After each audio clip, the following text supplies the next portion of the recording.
Imagine a world where a single act of courage could change the course of history.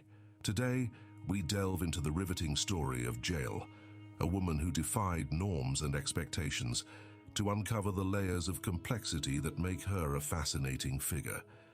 Who was Jael, and why did her daring act become a legendary tale? In a time when the Israelites were entangled in a series of conflicts with the Canaanites, the stakes were high. The Canaanites, led by their formidable general Sisera, had been a thorn in the side of Israel for years. The Israelites were desperate for a victory, a sign that would tilt the scales in their favor. But what role did women play in this high-stakes game of war and politics? In biblical times, women were often relegated to the domestic sphere, their roles confined to being wives, mothers, and caretakers.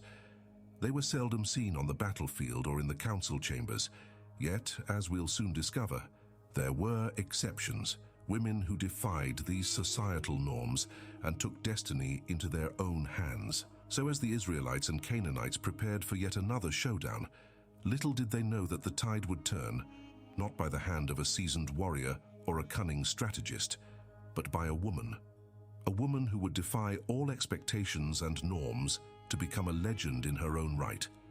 But who was this woman? Stay tuned as we unravel the extraordinary story of Jael. Jael was not an Israelite, she was a Kenite, a member of a nomadic tribe that had peaceful relations with the Canaanites. She was married to Heber, and they lived a seemingly ordinary life in a tent, as was customary for their people. In a society where women were often confined to domestic roles, Jael would have been expected to be a dutiful wife and mother. Her responsibilities would typically include household chores, taking care of children, and perhaps some artisanal work like weaving. She was not trained for war, nor was she a part of any political or military strategy. Yet, as we'll soon discover, Jael was anything but typical. Jael's life was about to take an extraordinary turn. In a world where her role was predefined by societal norms, she was on the verge of doing something unimaginable, something that would not only defy these norms, but also alter the course of history.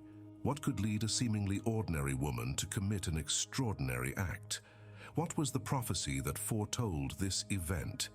Enter Deborah, a prophetess and judge of Israel, a woman of wisdom and foresight.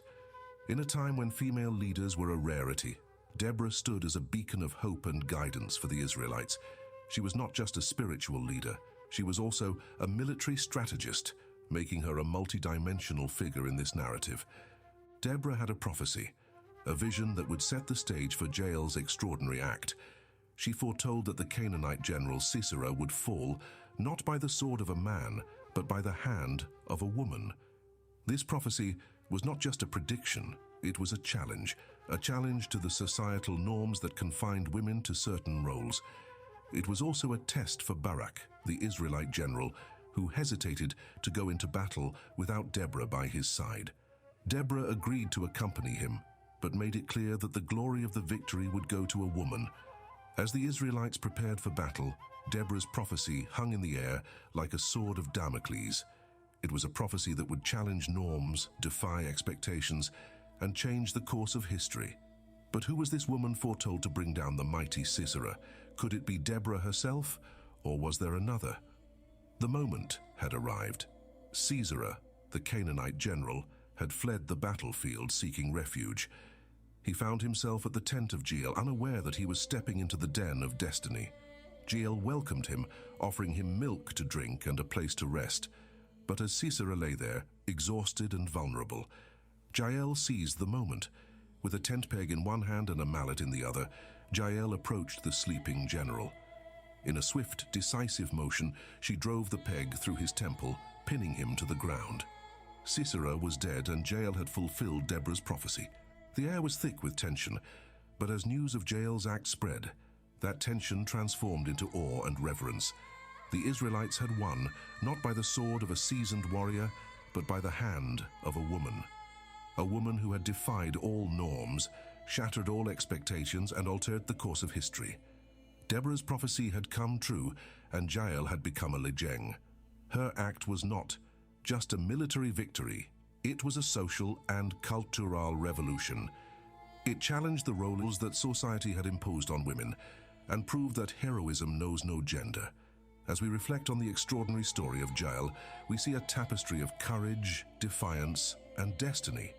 Her act was not just a pivotal moment in a military conflict, it was a watershed moment in cultural history. Jael's daring act fulfilled Deborah's prophecy, giving the Israelites a much-needed victory and shifting the balance of power. But the impact doesn't stop there. Jael's story has been immortalized in literature, art, and religious texts. She has become a symbol of courage and defiance, challenging traditional gender roles and societal norms. Her act serves as a testament to the indomitable spirit of individuals who dare to defy expectations. So what can we take away from this riveting tale? That heroism knows no gender, that destiny can be seized, and that a single act can change the course of history.